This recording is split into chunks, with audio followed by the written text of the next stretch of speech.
Bonjour, dans cette dernière vidéo sur la trigonométrie, nous allons apprendre à calculer des angles à l'aide des formules trigonométriques. Alors, on ne pourra calculer des angles, encore une fois, que dans un triangle rectangle, et pour cela, on doit connaître la valeur de deux côtés de ton triangle. Je te propose donc, dans un premier temps, de calculer la valeur de l'angle C. Première étape sera de réaliser un schéma à main levée en précisant les indications de l'énoncé, bien sûr si dans l'énoncé le schéma n'est déjà pas noté. Donc nous avons un triangle ABC qui est rectangle en A, nous connaissons le côté AC et nous connaissons le côté AB. Ensuite, on va regarder quel angle on cherche, quel côté opposé à cet angle, quel est le côté adjacent à cet angle et enfin l'hypoténuse. Donc nous cherchons à calculer l'angle C qui se trouve ici. Nous avons l'hypoténuse qui est le côté BC, le côté adjacent à l'angle C qui est le côté AC et le côté adjacent à l'angle C qui est le côté AB.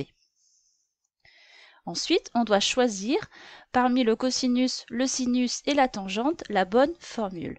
Donc je t'ai renoté ici les petites astuces pour se souvenir des formules trigonométriques. Donc nous, dans notre exemple, nous connaissons le côté adjacent à l'angle C, nous connaissons le côté opposé à l'angle C, donc on va devoir utiliser la tangente pour déterminer la valeur de l'angle C. Une fois que tu as trouvé quelle formule trigonométrique il faut utiliser, tu vas devoir noter que la tangente de l'angle C, c'est le côté opposé à cet angle, divisé par le côté adjacent à cet angle. Nous, ce que l'on cherche, c'est la valeur de l'angle C.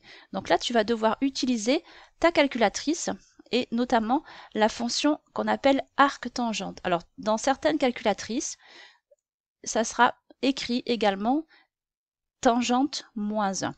Encore une fois, si tu ne sais pas comment utiliser ces formules sur ta calculatrice, je te l'expliquerai en classe.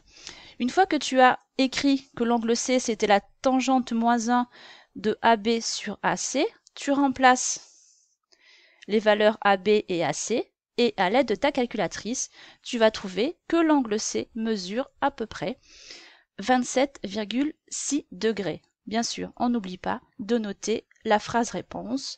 L'angle C mesure 27,6 degrés. Voilà, cette dernière vidéo sur les formules trigonométriques est terminée et je te propose de nous retrouver dans une prochaine vidéo.